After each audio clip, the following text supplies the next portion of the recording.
Hello, greetings everybody. I want to welcome you here to the Prog Monster. My name is Murph. I am the host of this show. A show dedicated to progressive rock and other forms of rock music. So today we're doing the mini series that we're running for this week from Monday to Friday, which is Iron Maiden and Judas Priest. Today's topic will be the last albums they put out, which will feature both this album, Senjutsu from Iron Maiden from 2021, and Judas Priest's Invincible Shield from 2024. Both strong albums, both really good. The band sound as good as ever on both of these albums. Love them both. We'll talk a little first about Iron Maiden, since it's in my right hand. This album did very good. I think it probably sold 1.5 million, 2 million copies by what I can tell from the certifications. Certified gold in a multitude of countries. No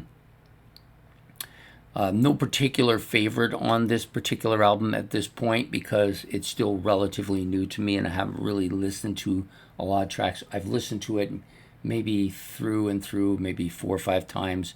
I still haven't got to the point where I have one that's a particular favorite on it.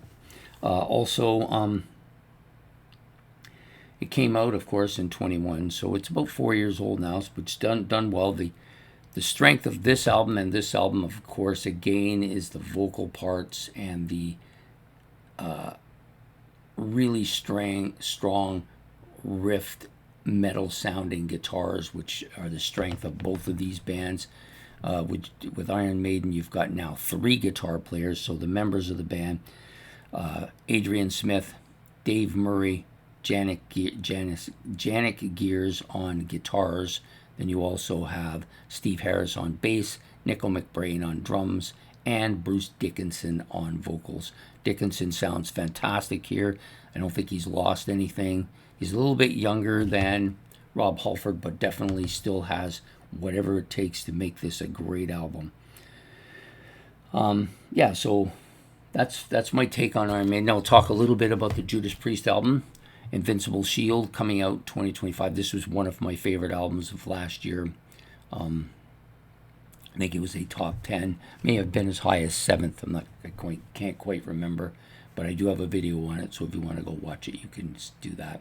So this has 11 tracks plus 3 bonus tracks. I bought the extra bonus track version of it rather than the standard issue because I thought, having listened to it, I thought this was a good deal for them. They have an excellent sounding album.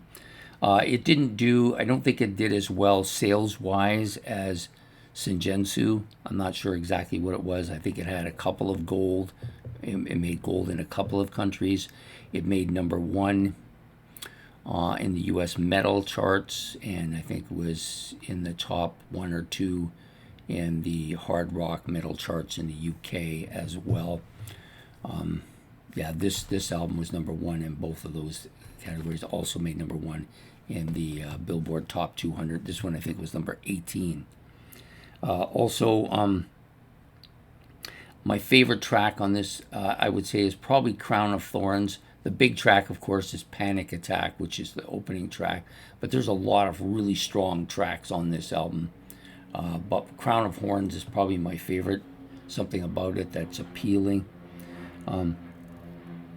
This came out in last year, like I said, 2024. Appearing with the band, or Judas Priest if you prefer that way.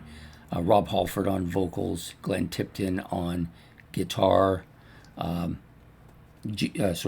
Richie Faulkner also on guitar, Scott Travers on drums, and Ian Hill on bass.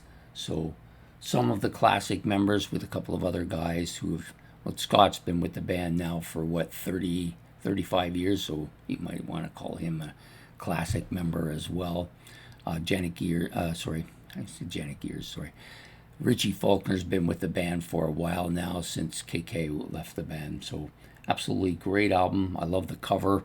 Both the artwork on both of these is fantastic. This one is just the outer cover is great, both back and front. Lots of pictures on the inside of the book, which is fantastic. Really, really, both are very professional looking albums. Great albums. I think you won't go wrong getting either of them.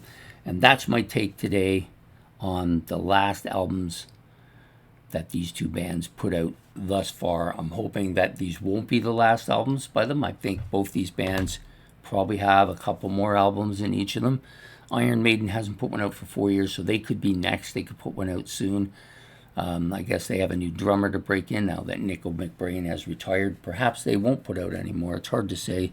Some bands get a little bit lazy when they're older. Judas Priest put this one out, and they've since announced that they won't be touring anymore. Kind of understandable. Glenn Tipton is probably hard-pressed to do anything like that. So rather than continue touring, they've decided to maybe hang it up. But that doesn't necessarily mean they can't put out some more albums. They definitely can probably do that. I'm hoping that they will anyways. So anyways, that's my take on today's episode. I hope you've enjoyed it. Please hit the like and subscribe. If you want to make comments on either of these two albums or either of these two bands or anything I've said, put those in the comment section below. And we will be back tomorrow with episode 4 of my, sorry, I was going to about say my favorite, of the series we're running, the mini-series we're running, which is Iron Maiden and Judas Priest. Hope to see you then. Take care. Have a good one. Goodbye.